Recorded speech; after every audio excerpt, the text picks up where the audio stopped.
सुरुवातीलाच बातमी आहे पावसाची। महाराष्ट्रात 24 तास अत्यंत महत्त्वाचे, तर या भागात बरसणार मुसळधार पाऊस। मध्य महाराष्ट्र, कोकण आणि विदर्भात अतिवृष्टीचा इशारा। पाहूया सविस्तर वृत्त। त्याआधी तुम्ही जर आपल्या चॅनलवर नवीन असाल किंवा अजूनही आपलं चॅनल सबस्क्राइब केलं नसेल तर नक्की सबस्क्राइब करा आणि जवळच असलेला बेल आयकॉन क्लिक करा, म्हणजेच आम्ही टाकलेली माहिती तुमच्यापर्यंत पोहोचण्यास मदत होईल। राज्याच्या काही भागात पावसाने धुमाकूळ घातला आहे, तर काही भागात विश्रांती घेतली आहे। अशातच राज्यात मंगळवारी मान्सून सक्रिय झाला असून पुन्हा संपूर्ण राज्यात जोरदार पाऊस सुरू होण्याची शक्यता आहे।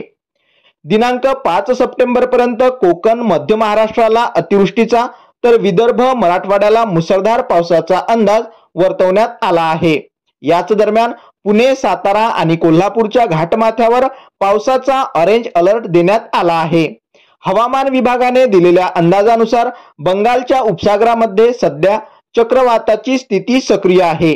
पुढील 24 तासांमध्ये वायव्य बंगालच्या उपसागरावर कमी दाबाचा पट्टा तयार होण्याची शक्यता आहे।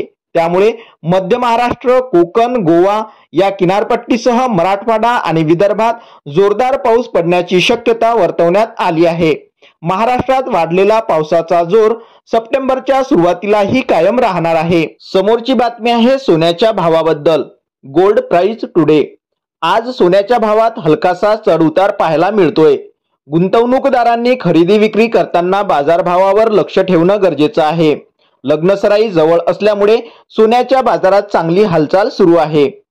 पुढची बातमी आहे एलपीजी सिलेंडर बद्दल। एलपीजी सिलेंडर योजना।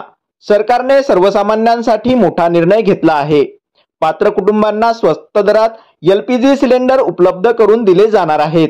त्यामुळे गरीब व मध्यमवर्गीय कुटुंबांना महागाईत दिलासा मिळणार आहे।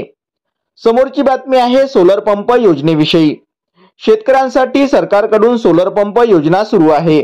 या योजनेतून शेतकऱ्यांना सिंचनासाठी सौर ऊर्जेवर चालणारे पंप मिळणार आहेत।